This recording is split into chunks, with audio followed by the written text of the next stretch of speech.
ಆತ್ಮೀಯ H16 news ಅರ್ಥಾತ್ ಹೇ ಸೀತಾರಾಮಗೆ ಸ್ವಾಗತ. ನಾನು ನಿಮ್ಮವ MI ಅಥವಾ ಮಲ್ಲಪ್ಪ ಜೋತಾವಾರ್. ಆದ್ಮೇಲೆ ಈಗ ತಾವು ದಿನ ಸುದ್ದಿಗಳನ್ನ ಅದರ ಜೊತೆಗೆ ವಿಶೇಷತೆಗಳನ್ನ ನೋಡ್ತಾ ಹೋಗಿ ವಿಶೇಷ ಈ ಮೊದಲನೇ ಸುದ್ದಿಯನ್ನು ನೋಡಿ. ಹೋರಾಟ ಮಾಡಿದ್ರೆ ನೀವು ಎಷ್ಟು ಜನ ನಮ್ಮ ಎಲ್ಲ ಕಾರ್ಯಕ್ರಮದಲ್ಲಿ ನೀವು ಪತ್ರಿಕಾ ಮಾಧ್ಯಮರು ಟಿವಿ ಮಾಧ್ಯಮ ಇದ್ದೀರಿ.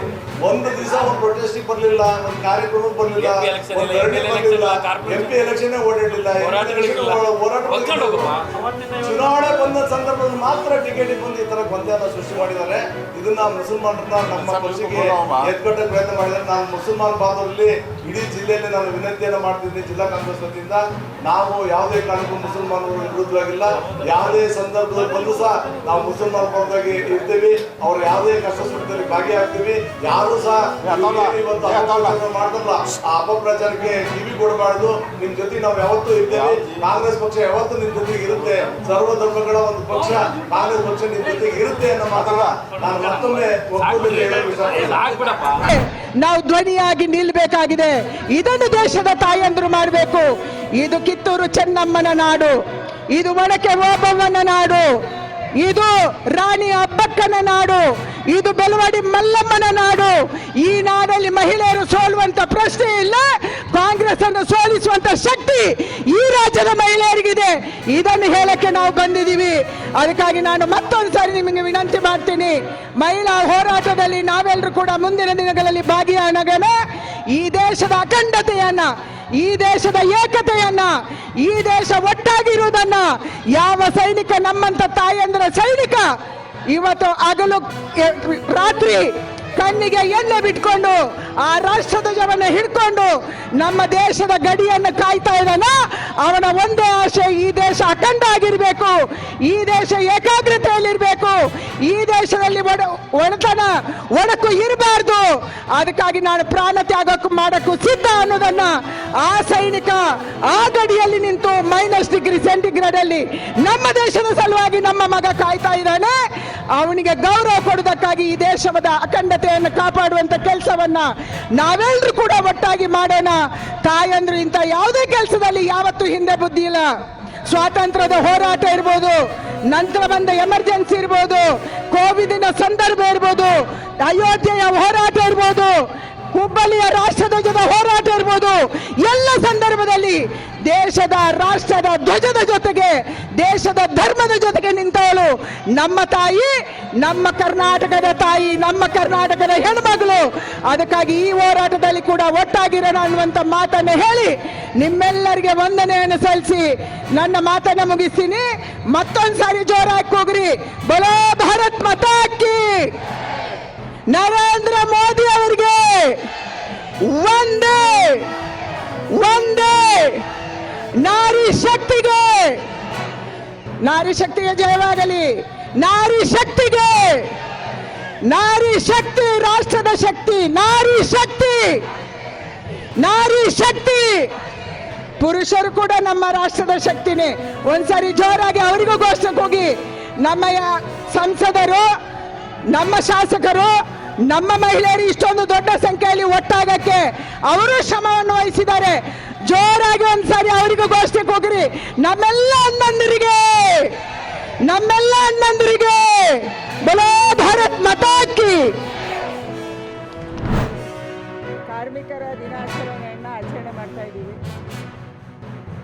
ದೇಶದಲ್ಲಿ ಮೊದಲ ಬಾರಿಗೆ 29 ಬೇರೆ ಬೇರೆ ಆ್ಯಕ್ಟ್ಗಳನ್ನು ತೆಗೆದುಹಾಕಿ ಆ 29 ಆ್ಯಕ್ಟ್ಗಳನ್ನು 4 ಕೋಡ್ಗಳಲ್ಲಿ ತರುವಂಥ ಒಂದು ದೊಡ್ಡ ಪ್ರಯತ್ನವನ್ನು, ಬಹಳ ವರ್ಷದ ಬೇಡಿಕೆಯನ್ನು ನರೇಂದ್ರ ಮೋದಿಯವರ ಸರ್ಕಾರದಲ್ಲಿ ಭಾರತ ಸರ್ಕಾರ ಮಾಡಿದೆ. ಇದರಲ್ಲಿ ಬಹಳ ಪ್ರಮುಖವಾದ್ದು ಸೋಷಿಯಲ್ ಸೆಕ್ಯೂರಿಟಿ, ಸಾಮಾಜಿಕ ಭದ್ರತಾ ಕೋಡ್. ಇದು ಈ ದೇಶದ ಎಲ್ಲ ಕಾರ್ಮಿಕರಿಗೆ ಕೂಡ ಭದ್ರತೆಯನ್ನು ಕೊಡಬೇಕು, ಪೆನ್ಷನನ್ನು ಕೊಡಬೇಕು, ESIC ಸೌಲಭ್ಯವನ್ನು ಕೊಡಬೇಕು ಅನ್ನುವಂಥ ನಿರ್ಧಾರವನ್ನು ತಗೊಂಡಿದೆ.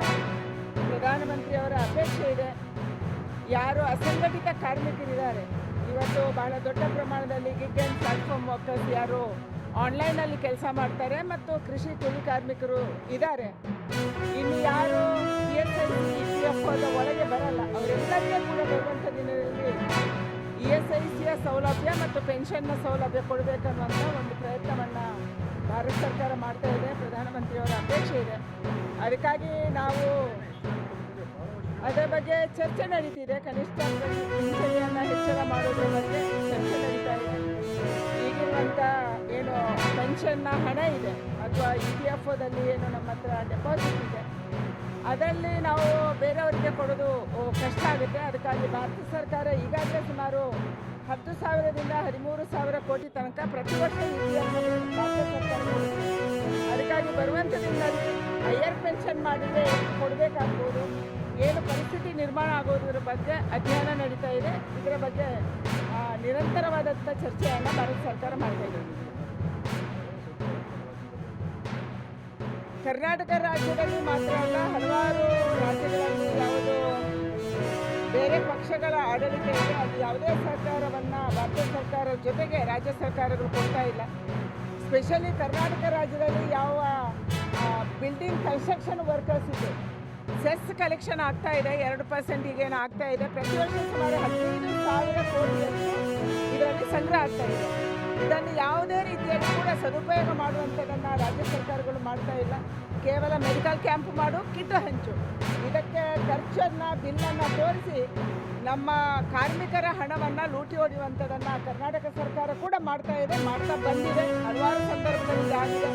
ಅದಕ್ಕಾಗಿ ನಮ್ಮ ಅಪೇಕ್ಷೆ ಇರೋದು, ಯಾವ ಕನ್ಸ್ಟ್ರಕ್ಷನ್ ವರ್ಕರ್ಸ್ ಇದ್ದಾರೆ ಅವರ ಹೆಸರಲ್ಲಿ ಸೆಸ್ ಸಂಗ್ರಹ ಆಗ್ತಾ ಇದೆ, ಅವರಿಗೆ ಪೆನ್ಷನ್ ಕೊಡುವಂಥದ್ದನ್ನು ಅವರಿಗೆ EPFO ಮತ್ತು ESIಯಲ್ಲಿ ಜೋಡಿಸೋಕ್ಕೆ ಈ ಹಣವನ್ನು ಸದುಪಯೋಗ ಮಾಡಬೇಕನ್ನುವಂಥದ್ದನ್ನು ನಾವು ಈಗಾಗಲೇ ಹೇಳಿದ್ದೀವಿ. ಹಲವಾರು ರಾಜ್ಯ ಸರ್ಕಾರಗಳು ಇದನ್ನು ಪಾಲನೆ ಮಾಡ್ತಾ ಇದ್ದಾವೆ. ಆದರೆ ಕರ್ನಾಟಕ ರಾಜ್ಯ ಸರ್ಕಾರ ಇನ್ನೂ ಕೂಡ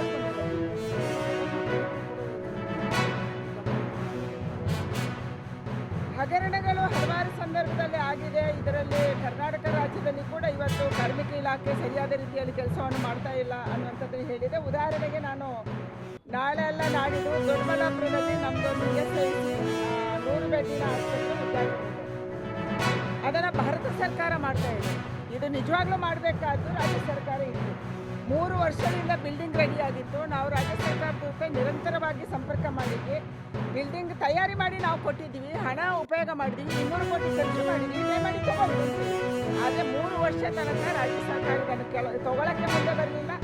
ನಾವು ಯಾವುದೇ ಡಾಕ್ಟರ್ಸನ್ನು ಕೊಡಲ್ಲ, ನಾವು ನರ್ಸಸ್ಸನ್ನು ಕೊಡಲ್ಲ, ನಾವು ಅಲ್ಲಿ ಫೆಸಿಲಿಟಿ ಕೊಡಲ್ಲ ಅಂದರು. ಕೊನೆಗೆ ಭಾರತ ಸರ್ಕಾರಕ್ಕೆ ಮತ್ತು ಆ ಆಸ್ಪತ್ರೆಯನ್ನು ಭಾರತ ಸರ್ಕಾರ ESICಯಿಂದ ನಾಳೆ ಎಲ್ಲ ನಾಡಿದ್ದು ಮನ್ಸುಖ್ ಭಾಯಿ ಅವರ ನೇತೃತ್ವದಲ್ಲಿ ನಾವು ಉದ್ಘಾಟನೆ ಮಾಡಿದ್ವಿ. ಇದು ರಾಜ್ಯ ಸರ್ಕಾರ. 2 ಮಾರ್ಕೆಟ್ ಓಪನ್ ಮಾಡಿದ್ವಿ, KR ಪೇಟೆ ಮಾರ್ಕೆಟು ಮತ್ತು ನಮ್ಮ ಬಸವನಗುಡಿ. ಆಮೇಲೆ ನಮ್ಮ ಡಬಲ್ ಡೆಕ್ಕರ್ ಅದು ಕೂಡ ಏನು ಅರ್ಧ ಉಳ್ಕೊಂಡಿತ್ತು, ಅದನ್ನು 5 ಕಿಲೋಮೀಟರ್ ಇಟ್ಟರೆ ಮಾಡಿದ್ವಿ. ಸೊ ಈ ಲೈಟು ಬೆಂಗಳೂರು ನಗರದಲ್ಲಿ ಎಲ್ಲ ಪಿಲ್ಲರ್ಗಳು ಹೆಚ್ಚು ಕಮ್ಮಿ ಒಂದು ಥರ ಮಾಡ್ತೀವಿ. ಇನ್ನು ಸ್ವಲ್ಪ ಬ್ರೈಟ್ನೆಸ್ಸು ಮಾಡ್ತೀವಿ ಸುಂದರವಾಗಿ ಇಡಲಿಕ್ಕೆ. BBMP ಇದು ಕಾರ್ಪೊರೇಷನ್ಗಳು ಮಾಡ್ತೀವಿ, BMRDನೂ ಮಾಡ್ತೀವಿ, ಇದು BMRCL ಎಲ್ಲ ಕಡೆ ಸ್ವಲ್ಪ ಎಲ್ಲ ಸಾಯಂಕಾಲದ್ದು ಚೆನ್ನಾಗಿರೋಕ್ಕೆ ಲೈಟಿಂಗ್ಗೆ ಡೆಕೋರೇಷನ್ ಮಾಡೋಕ್ಕೆ ವ್ಯವಸ್ಥೆ ಮಾಡ್ತೀವಿ.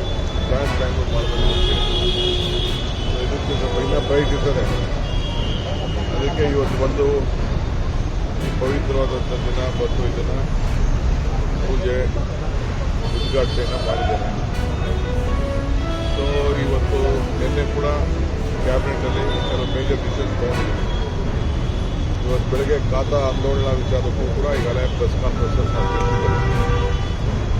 ಸೊ ಬೆಂಗಳೂರು ಜನ ಏನು ನಿರೀಕ್ಷೆ ಮಾಡ್ತಾಯಿದ್ರು ಅದೆಲ್ಲ ಒಂದೊಂದು ಸ್ಟೇಜ್ಗೆ ಬರ್ತಾಯಿದೆ.